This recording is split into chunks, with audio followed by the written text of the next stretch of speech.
Hello, everybody. Welcome to a RedRaiders.com Texas Tech football pregame show brought to you by University Medical Center. I'm Don Williams from the Avalanche-Journal. Alongside me is AJ Media sports writer Carlos Silva Jr. We're coming to you today from Birmingham, Alabama, and we are at Legion Field. Historic Legion Field, opened in 1927. If you look behind me, right down there is where Bear Bryant used to lean against the goalpost before kickoff. It's one of the cathedrals of college football, and on Saturday, Texas Tech will be taking on South Florida in the Birmingham Bowl. Carlos, the Red Raiders 6-6, South Florida 9-2.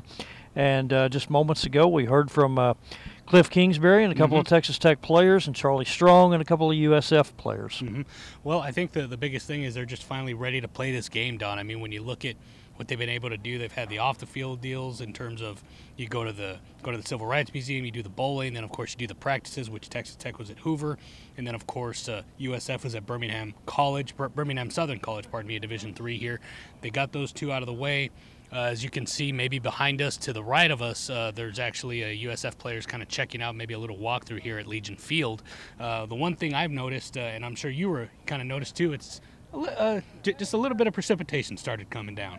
Yeah, that's kind of been one of the storylines all week. The National Weather Service forecast. It's gray and kind of a little bit misty today. It's been overcast all week. Yeah. The temperature's been wonderful. Absolutely. I mean, pleasant, about Football 60 weather. degrees. It's not cold, even though it might look cold. Yeah. It's not cold. It's about 60 degrees. Tomorrow, though, or Saturday, National Weather Service forecast has consistently said expect rain, expect it quite a bit during the day. It's supposed to be 90% chance of precipitation up until noon.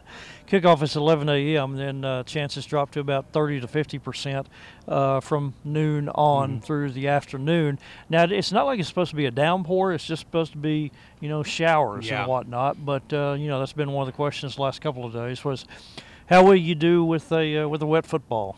Well, and then of course Taylor Nunez, who of course plays a little bit of defensive tackle, special teams, kind of mentioned the same thing that Coach Kingsbury and some of the other players that we spoke to earlier this week is just they're not going to focus on that. They're just going to play their game, make sure that they execute at a high level, which is of course a Cliff Kingsbury thing that he likes to say kind of all year. But if they're able to kind of do all that stuff, I think they're going to be in a good position to win, Don, because if it does rain as it is forecast, it could be a lot of running in this game compared to maybe as much passing as you might have expected before. South Florida, a 3-point favorite in this game. One of the questions I had posed to Charlie Strong today was, Texas Tech had to win this last regular season game, beat a rival, did so in dramatic fashion on the road, and so the Red Raiders, you would think, are excited to be here and fired up about having another football game to play, because most people, quite frankly, didn't think they would the week of Thanksgiving, but they pulled it out against Texas. Contrast that with USF, which was here last year in the Birmingham Bowl, had very high expectations with an experienced team, accomplished a lot this year. They went into their final game, though, 9-1 against UCF, and those guys had to be thinking win the conference, go play someplace at a more high-profile bowl. It did not happen for them. Exactly.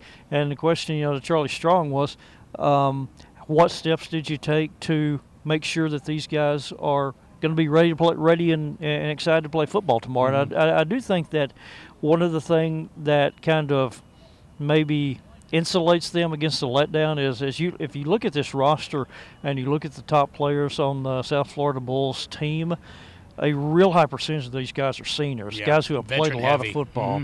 And Charlie Strong talked about, the big senior influence that this team has. Yeah, especially when, like you said, a player you talked about, Quentin Flowers, a quarterback, their big leader. And not only that, but then Augie Sanchez, who we kind of spoke about in our podcast on RedRaiders.com with Tampa Bay Times USF beat writer Joey Knight. He mentioned the fact that he was a guy that didn't even think he was going to play linebacker. Then all of a sudden he switched into linebacker, which Willie Taggart was able to do. He, of course, was the coach before he moved on to Oregon. Now he's at Florida State before Charlie Strong took over following his Texas tenure.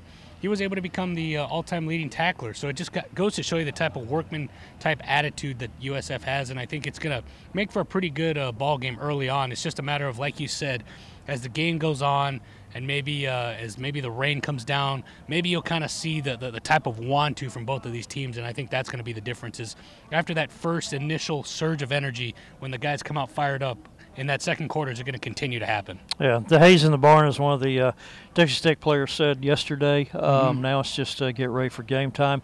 One of the some of the news that came out of the Big 12 or other bowls today elsewhere is that Texas suspended a few players for its game against Missouri.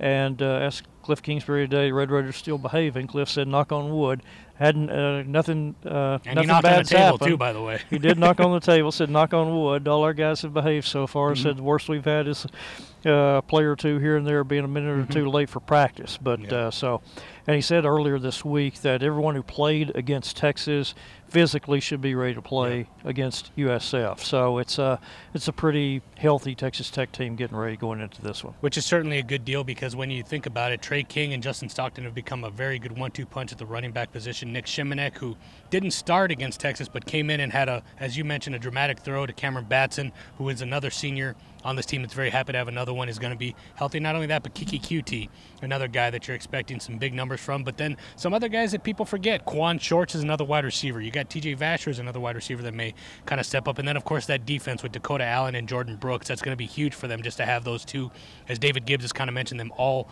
Big 12 linebackers, not all Big 12. They'll eventually develop into them, but they're going to be two Big 12 linebackers that'll be huge. Yeah, you touched on you mentioned you were kind of running down the receivers and whatnot. That made me think. Cliff Kingsbury, of course, right off the very top, a day or two after this bowl matchup was made, said that Nick Shimanek would be the starting quarterback. He even went further to say this week he said he expects Nick to play beginning to end, start to finish. Said, you never can tell, but he expects Nick not only to start but to play the entire game. And it's going to be a good matchup because you mentioned with Texas receivers, and as I talked about, South Florida team with a lot of senior leadership, and it also extends to the back end where they have some senior playmakers there. So it's going to be a good matchup. Texas Tech's passing game against the USF defense. It's also a team that has made a lot of plays behind the line of scrimmage in terms of tackles for loss and whatnot. And so, good challenge for Texas Tech's offensive line. Any final thoughts, Carlos? Other than the fact that obviously it's going to have a lot of things for us to write about. It's a little bit kind of getting windy now, a little blustery, as you would like to say. This is the first we've felt all week. It's been completely calm all week. Yeah, so it's getting a litlittle bit blustery on the field. Of course, we'll have a lot more of that as well as other things on RedRaiders.com and LubbockOnline.com. I know you have yourself some stories on Madison Akamanu. Pardon me if I said that incorrect. You can correct me, but you have a feature on him. And then, of course, we have some other things as well coming in the Lubbock Avalanche-Journal on Saturday. So that's going to put a wrap on it from here until after the game. But again, as Carlos alluded to, we have plenty of coverage on RedRaiders.com and LubbockOnline.com. So from Legion Field in Birmingham, Alabama, for our engineer and producer Mark Rogers, for AJ Media sports writer Carlos Silva Jr., I'm Don Williams from the Avalanche-Journal. Thank you for watching this RedRaiders.com pregame show brought to you by University Medical Center. We'll talk to you again after the game.